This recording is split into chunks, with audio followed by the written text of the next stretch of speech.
The sun has been gone for over a month, swallowed by the night, and with it went any sense of peace in Barrow, Alaska. The darkness was absolute, broken only by the flickering streetlights and the hum of snowmobiles cutting through the stillness.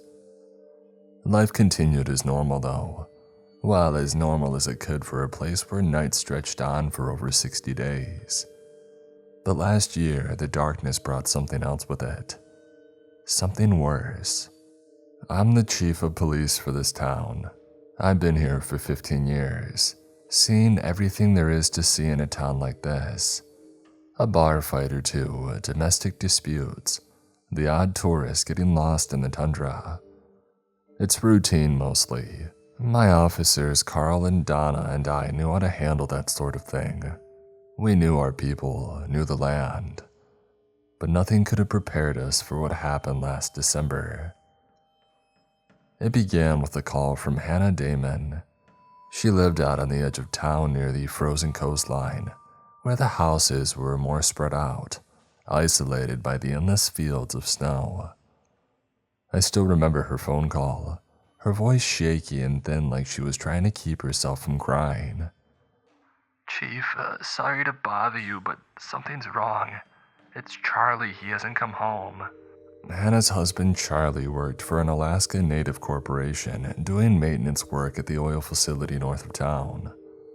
It wasn't unusual for him to get stuck out there overnight during a storm, but this was different. There hadn't been any storm that day. He should have been home hours ago. Carl and I drove out there, the crunch of snow under the tires the only sound as we pulled up to the Damon house. Hannah was waiting outside, wrapped up in a heavy parka, her breath clouding the air. The worry in her eyes was unmistakable. "Chief, I know something's wrong," she said, her voice catching. "He always checks in." We tried to reassure her, but a knot had already formed in my stomach. Something was off. We went to the oil facility and found Charlie's truck abandoned, door open and the inside of his truck covered in a fresh drift. There was no sign of him, only blood, dark frozen and streaked across the ice in a pattern that I couldn't make sense of. Carl knelt down, running a gloved hand through the red snow. "What the hell?" he muttered, his breath visible in the frigid air. I crouched beside him, my heart pounding in my chest. The blood wasn't just a smear, it was a trail, and it led toward the coast. We followed it, flashlights cutting through the dark, but the further that we went, the less we wanted to. The trail ended abruptly near the frozen water's edge with no body in sight. Just more blood, a lot more. The ice was cracked in places, deep claw marks gouged into the surface. But what kind of animal would be out here? And why hadn't anyone heard anything? Hannah begged us to keep looking, but there was nothing else to find. Charlie was just gone. Over the next week, more people started disappearing. A hunter, a woman walking her dog, and another one of the oil workers stationed further north. Each time the scene was the same. Blood, signs of a violent struggle, but no bodies. With the heavy snow and wind, there were no tracks. No sign of what had taken them. We were no strangers to bears around here. Big ones, dangerous ones, but this was different. The wreckage looked deliberate, almost intelligent. The way things were torn apart, it was different than anything we had seen before. But I kept that to myself, not wanting to alarm the townsfolk any more than they already were. Carl and Donna and I split up the town, checking in on everybody that we could, posting warnings about venturing too far outside. The tension was suffocating. People could already be unpredictable during the long night, but this was making people act even more paranoid and on edge than usual. I'll never forget the day that I found Sam Walsh. Sam ran the only general store in Barrow, which doubled as a sort of social hub for the locals. He was an old-timer, a man who had seen more winters here than anyone else. I had always liked Sam, despite his tendency to talk your ear off whenever you came in for something as simple as a pack of smokes. It was Donna who had first noticed the store hadn't opened for 2 days. Sam was always early, always the first light on when the darkness settled in. But this time the windows had stayed dark. I drove down with Carl just in case Sam had slipped on the ice or fallen ill. The snow crunched under our boots as we approached the house. The front door was already open, broken into. The old hinges had been ripped clean off and the door frame had splintered under the force of whatever had crashed into them. The still air hit us as we stepped inside, flashlights sweeping over the cluttered shelves. "Sam," I called out. "Sam, are you in here?" And then we found him. Sam was in the back room, slumped against the wall, or what was left of him. His chest had been torn open, ribs visible through the mess of blood and now icy torn flesh. His eyes were wide and staring at the ceiling, frozen in an expression of sheer terror. The walls around him were painted in blood, streaks reaching all the way to the ceiling. It was everywhere. There were tracks of something. But between the immense blood and the scene now frozen from the open door, I couldn't make them out clearly. Couldn't wrap my head around it. Carl gagged, covering his mouth as he stepped back. "Jesus, what the?" I couldn't respond, my hands were shaking. This was calculated and vicious. This wasn't just an animal hunting for food. This was something killing for sport. This was violent in a way that didn't make any sense. That night, I called a town meeting at the police station. People were all on edge, whispering about what had happened to Sam, what had happened to Charlie and the others. I could feel the fear in the room, thick as the darkness outside. Donna stood by my side, her face pale. Carl was at the door, rifle slung over his shoulder, scanning the crowd as if waiting for something to burst in at any moment. "We don't know what's happening yet," I began, my voice steady despite the unease gnawing at me. "But something's out there. We need everybody to stay inside and lock your doors, and don't go out alone." "What about the bear patrols?" someone asked from the back of the room. "We haven't seen any bears near town," I replied, "but we're keeping an eye out. Donna, Carl, and I will be doing rounds." The meeting broke up quickly, people eager to retreat to the safety of their homes, though we all knew how fragile that safety really was. It was a week later when things had reached their breaking point. The night was colder than usual, the kind of cold that made the saliva inside your mouth freeze if you ever dared to open it. The sky was pitch black, no moon, just the endless and depressive dark. I was in my office going over maps of the coastline, trying to make sense of the disappearances, trying to find a pattern when the power went out. The hum of the heater had died, plunging the station into an eerie silence. I grabbed my flashlight and stepped into the hallway, where Carl and Donna were already waiting. "Power's out all over town," Donna said, her breath visible in the cold air. "We've got a report of something moving outside near the northern edge." "All right, well, let's go check it out," I said. Carl nodded, his jaw tight. "Anna Damon has also been calling about Charlie again. Said if we're not going to find him, that she'll go out and look for him herself." I cursed under my breath. "All right, I'll stop by her place first. Make sure to grab your rifles." We split up, me heading north while Donna and Carl covered the town. The wind howled, carrying snow across the empty streets in thick and swirling waves. My flashlight flickered in the cold, casting long shadows as I made my way toward the Damon house. When I arrived, the door was open, swinging gently in the wind. Inside the house was dark, save for the beam of my flashlight. The kitchen was empty, a half-finished meal sitting at the table. But the back door had been ripped off its hinges, the wood splintered and jagged. My stomach dropped, knowing what I would find next. And there it was, in the snow outside, a trail of blood. I followed the blood trail through the snow, my breath heavy in the cold night air. The wind seemed to carry whispers like the town itself was holding its breath, waiting for something to happen. I could feel the weight of the darkness pressing down on me, and for the first time in my life, I felt small out here, exposed.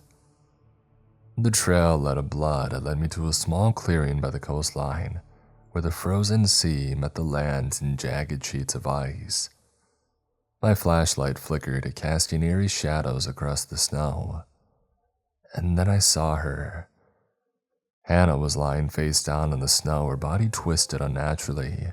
Her clothes had been ripped to pieces and blood pooled around her, soaking into the frozen ground. But she was still breathing, barely. I rushed to her side, turning her over gently. Her face was pale, her lips blue, eyes wide with shock. She tried to speak, but all that came out was a rasp, a gurgling sound as blood bubbled up from a wound in her chest. A chunk of flesh had been ripped from her neck. "Help me," she gasped, her half-missing hand gripping my arm with a surprising strength. It's still here." I glanced around but saw nothing, just the vast, empty expanse of snow and ice. "What did this to you, Hannah?" I asked, trying to keep my voice calm. "What happened?" But she didn't answer. Her eyes glazed over and her hand went limp. I cursed under my breath, looking all around me. There were no tracks, no sign of whatever had attacked her, but I could feel it. Something was out here, watching me. I radioed Donna and Carl, my voice low. "I found Hannah, she's dead. Whatever did this, it's still close." "We're on our way," Carl replied, but his voice sounded distant and hollow. "Stay put." But I couldn't stay put. Not with this thing out there picking us off one by one. By the time that Carl and Donna arrived, the wind had picked up, howling through the streets like a wild animal. We wrapped Hannah's body in a tarp, the three of us working in grim silence. I could tell Carl was shaken. He had been the one who had found Sam Walsh, and seeing another body like that was starting to weigh on him. "We need to stop this thing," Donna said, her voice barely audible over the wind. "Whatever it is." Carl shook his head. "It doesn't make sense, Chief." "I know it doesn't make sense," I agreed. "Animals don't act like this." Donna glanced around nervously, her hand resting on the butt of her rifle. "Well then what the hell is it?" I didn't have an answer, but deep down I felt something primal stirring, a fear that went beyond the rational. There was something out there, something hunting us, and it wasn't going to stop. The next day, the town was in a full-blown panic. People had raided Sam's general store and began barricading their homes, arming themselves with whatever they could find. The streets were deserted save for the occasional snowmobile darting between houses, but no one knew what they were running from. They only knew that something was out there and that it was coming for them next.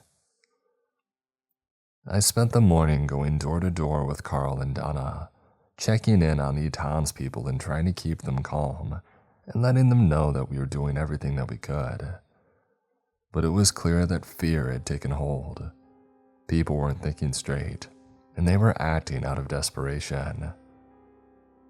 At one house, old Mrs. Kaufman answered the door holding a shotgun, her eyes wild with fear. "You're not going to let them get me, are you, Sheriff?" she asked, her hands trembling as she gripped the gun. "I've been hearing things, scratching at my walls at night." I put a hand on her shoulder, trying to reassure her. "We're doing everything we can, Mrs. Kaufman. Stay inside, lock your doors, and don't go out alone. We'll get to the bottom of this." But even as I said it, I wasn't sure that I believed it myself. That night, I couldn't sleep. I kept replaying everything in my head, trying to make sense of it. Whatever was out there, it was smart and it was strong. With the first few bodies disappearing, I had thought it was something hunting people caught alone in the darkness. Wolves, maybe. But lately the victims seemed to be killed just for the sake of it, not for food. It didn't make sense. Was it an animal or one of the townspeople? The next day, I sat at my desk, staring out the window at the blackness. The radio crackled to life beside me, Donna's voice cutting through the static. Tom, I've got movement near the old school building. I'm going to go check it out. My heart jumped in my throat. Wait for backup, I said, grabbing my coat. I'll meet you there. But by the time that I had made it to the school, it was already too late. The building was old, abandoned after the new school had been built on the other side of town. Most people avoided it, claiming that it was haunted or cursed. Kids would dare each other to go inside, but none ever stayed for long. Something about the place just didn't feel right. I pulled up outside, the wind whipping around me, snow stinging my face. The front door was ajar, swinging in the wind. I stepped inside, my flashlight casting long shadows down the empty hallways. Donna, I called, my voice echoing off the walls. No answer. I moved deeper into the building, my heart pounding in my chest. The floor creaked under my boots and the cold seemed to seep into my bones. Something was wrong and I could feel it. But then I heard it. A low growl, very deep, coming from somewhere down the hallway. My stomach dropped, and for a moment I felt frozen in a primal fear, like a field mouse encountering a tiger. But I knew that I had to keep going, I had to do my job. I raised my rifle, slowly moving toward the sound. My flashlight flickered, the beam cutting through the darkness. And then I saw it. For the first time, I saw it. At first, I thought it was just a shadow, a trick of the light. But as I got closer, I realized that it was something far worse. The creature was massive, its white fur matching the snow outside.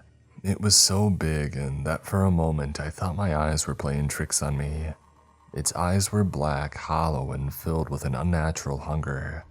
It stood on all fours, its massive paws tipped with claws that looked as long as my forearm, blood-stained at the white fur around its jaws. I froze, my breath catching in my throat. I didn't know what to do or where to go. It was a polar bear, but not like any bear that I had ever seen before. The thing was enormous, larger than any polar bear that I had ever heard of. It looked like it had crawled straight out of a nightmare, a twisted, monstrous version of the real thing. The bear's eyes locked onto mine, and for a moment we were both still, staring each other down. And then it charged, faster than I thought possible, lunging at me with a roar that shook the walls. I fired, the sound of the rifle deafening in the enclosed space, but the bullet barely slowed it down. It was on me in an instant, knocking me to the ground, its jaws snapping inches from my face.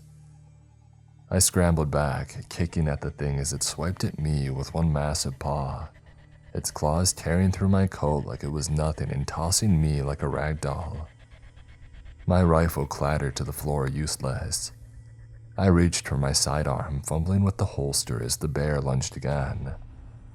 This time, I managed to roll out of the way, firing 2 shots off into its side.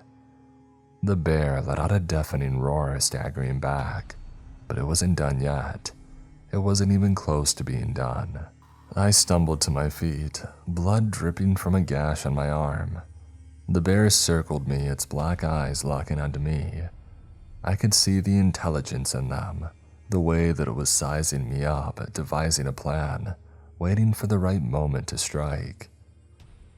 I could hear the sound of my own heartbeat pounding in my ears as I backed away from the creature. Its breath came out in thick clouds of steam, and the stench of blood clung to the air.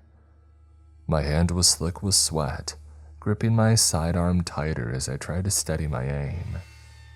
The bear seemed to know my intentions, and I could tell that even it knew that it had the upper hand. In the brief seconds that I had to think, my mind raced.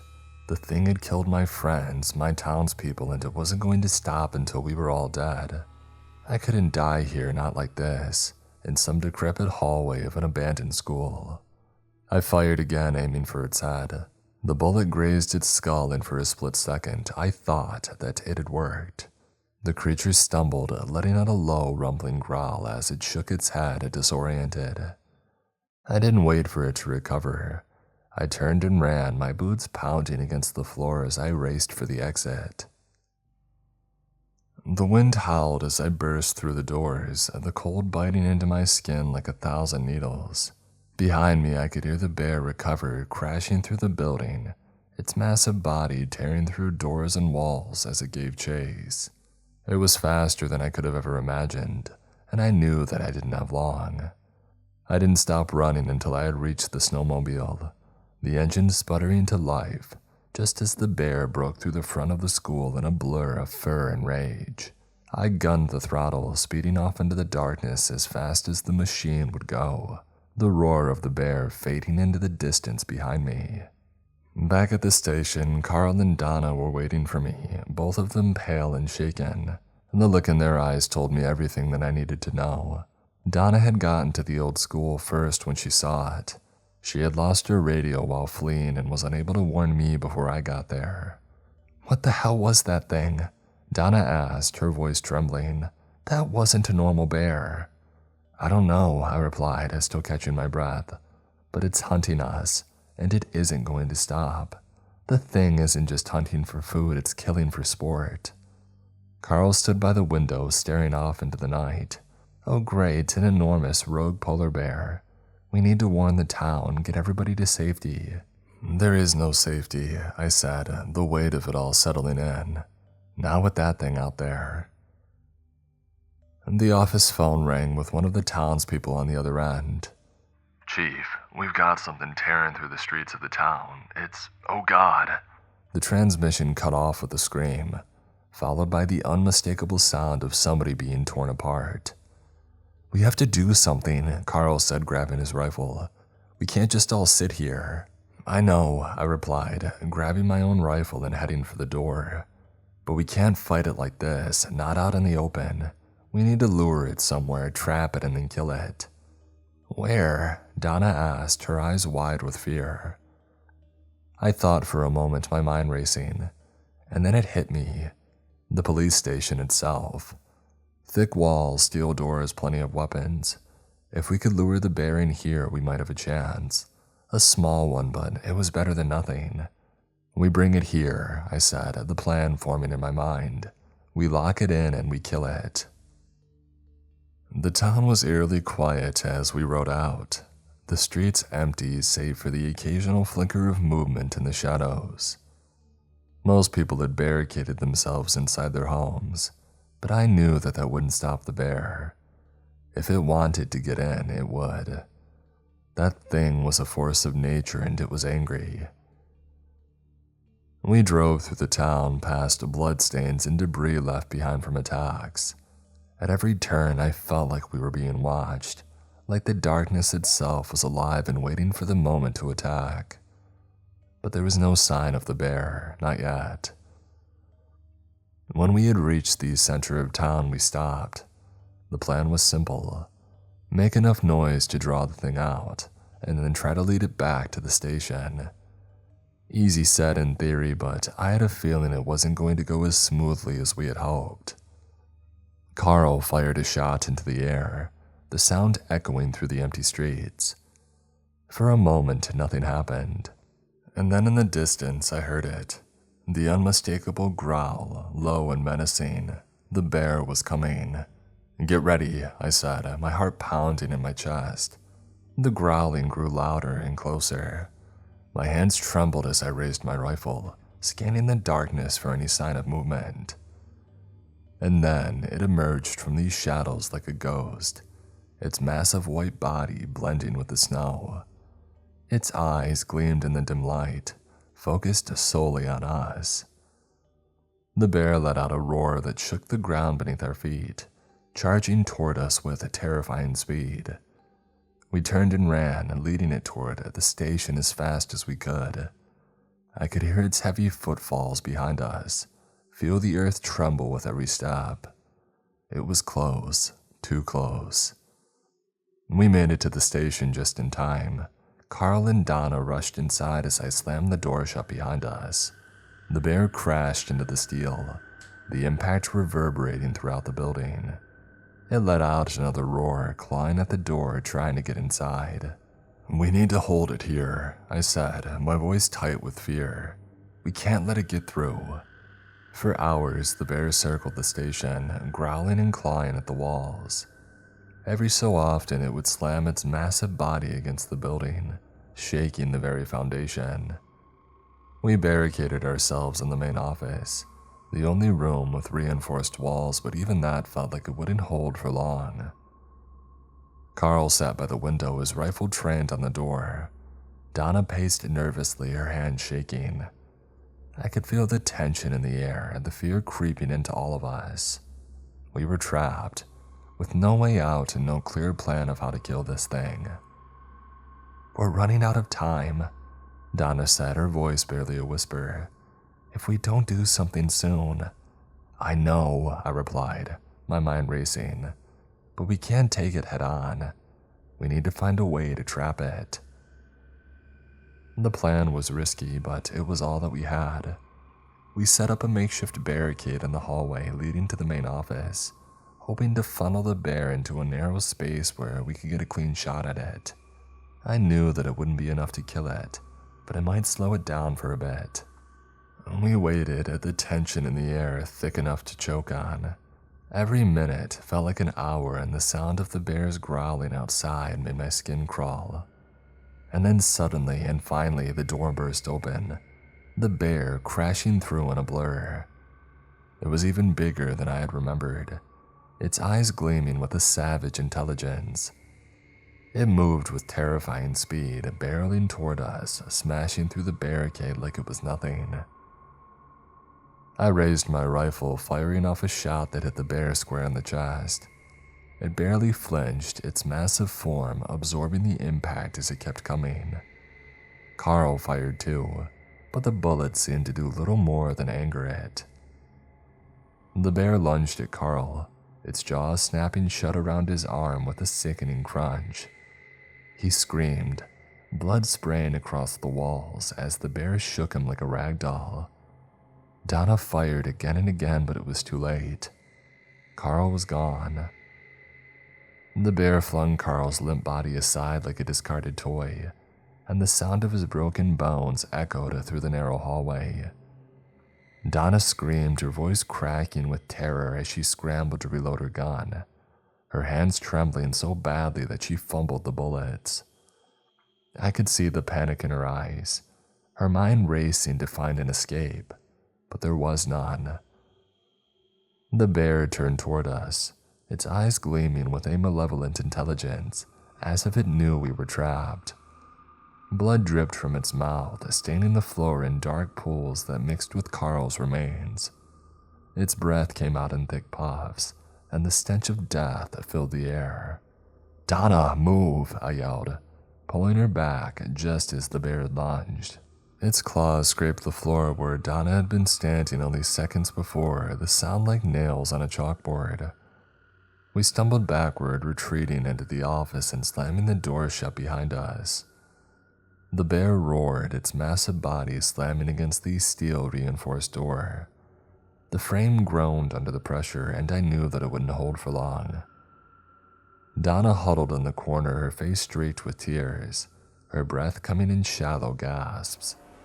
We can't kill it," she whimpered, clutching her gun like it was the last thread tethering her to sanity. It's not just a bear." "We have to try," I said, though I didn't believe my own words. There was no reasoning with this creature, no understanding it. It wasn't just a predator, it was something worse, something feral and unstoppable, as if nature itself had turned against us. The door buckled under the force of the bear's attack, and I knew that we only had seconds before it broke through.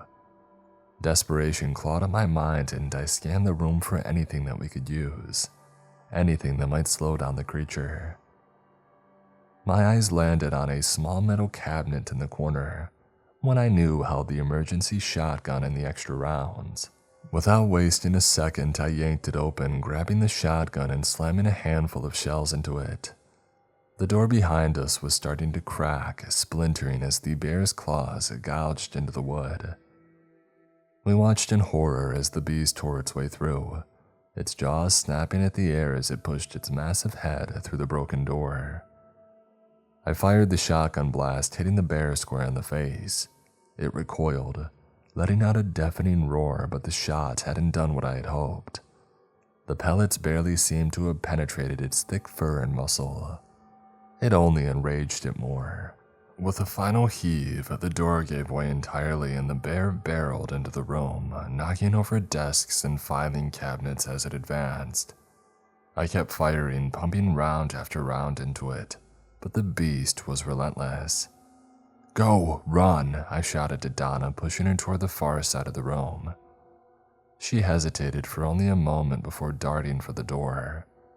I fired one last shot at the bear's head, buying myself a few precious seconds, and then I followed her. We ran through the back hallways of the station, the sound of the bear's heavy footfalls echoing behind us. I could feel it getting closer, the floor shaking with every step. My lungs burned from the cold air and my legs felt like lead, but I couldn't stop, not now. Donna and I burst into the storage room, our last refuge in the station. It was a large, windowless space, cluttered with old evidence boxes, shelves, and a few rusted lockers. There was nowhere left to run. The bear would tear this place apart. We closed the door silently behind us. "We can't keep running," I whispered, breathless. "We have to end this." "How?" Donna cried, her voice rising with hysteria. "We've shot it, we've trapped it, and nothing's worked. It's going to kill us."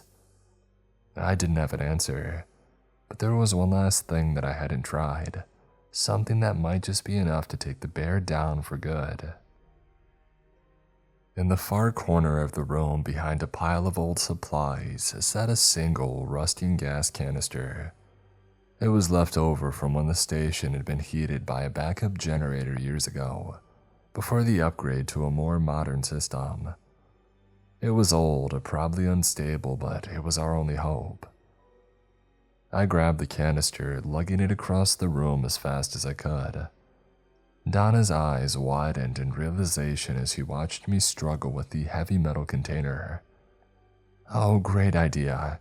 You're gonna blow us all up," she said, fear and disbelief in her voice. "Not if we do it right," I said. "We can't kill this thing with bullets, but we can sure as hell burn it alive."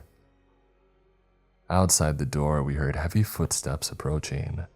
I held up a finger against my lips to Donna, hoping for a moment that maybe the bear wouldn't find us. My hope was in vain as the bear roared again, slamming its body against the door to the storage room, shaking the walls. It wouldn't be long now. "Hey, get out through the crawl space," I said, pointing to the small hatch in the corner of the room.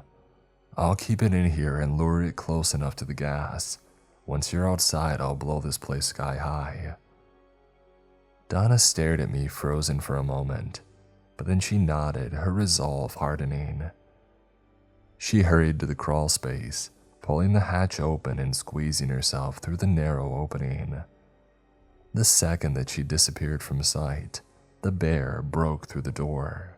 It stood in the doorway, panting, its eyes locking onto mine with a feral hunger. I took a step back, holding the shotgun in one hand and the gas canister in the other. "Come on, you idiot," I muttered under my breath. The bear charged and I didn't hesitate. I threw the canister toward the creature and then raised the shotgun, aiming for the gas. The bear lunged at me just as I had pulled the trigger. The explosion rocked the station, fire and debris filling the air in a deafening roar. The heat hit me like a freight train, knocking me off my feet and slamming me against the far wall. For a moment, I couldn't breathe. I couldn't see anything through the smoke and fire. My ears rang and my vision blurred. But then I saw it, the bear, or what was left of it.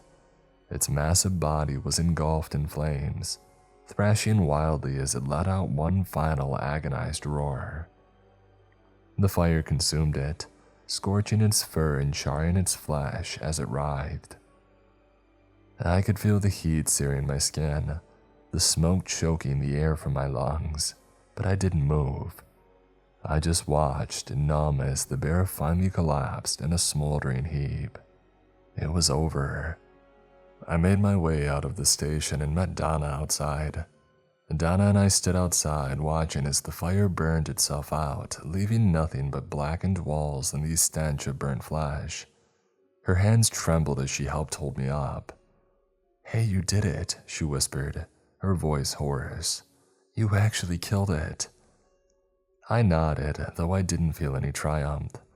The weight of everything that had happened, everyone we had lost, it pressed down on me like a crushing burden. Carl, the townspeople, it was all too much. As we stood in the ruins of the station, I couldn't shake the feeling that we hadn't seen the last of it. I mean, what if there were more of them like this out there, waiting out in the darkness? The next time, we might not be so lucky. The long, dark nights of Alaska had always been a part of life in Barrow, but now they would never feel the same again. Not after what we had seen, what we had survived. The sun rose a couple of weeks later, but for me, the shadows would always be there, lurking just out of sight. The polar night begins again next month. I need to prepare.